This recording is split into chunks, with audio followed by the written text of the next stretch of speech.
Naghahanda na ang mga taga Cagayan Province sa nagbabadyang landfall ng Bagyong Krising. Para sa detalye, magbabalita live si Mon Gualvez. Mon, nasaan ka ngayon eksakto at kumusta ang panahon dyan?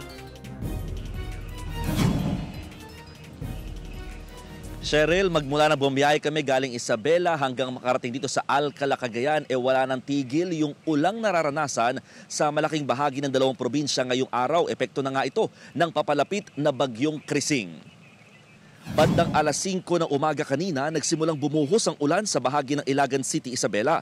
Kaya mapapansin kakunting sasakyan na din na bumabiyahe sa lugar.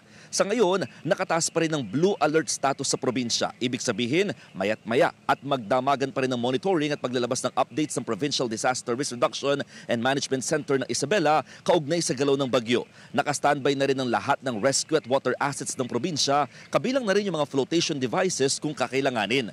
Pati nga mga ambulansya, naka-ready na rin. Pinakabinabantayan ng probinsya yung mga coastal towns kabilang ang Divilacan, Palanan, Maconacon at Dinapigi na pawang nakataas na ang wind signal number 2. Pati na rin yung mga bayang unang binabaha oras sa umapaw ang Cagayan River, kasama na riyan ang mga bayan ng San Pablo, Santo Tomas, Tumawini, Cabagan at Santa Maria.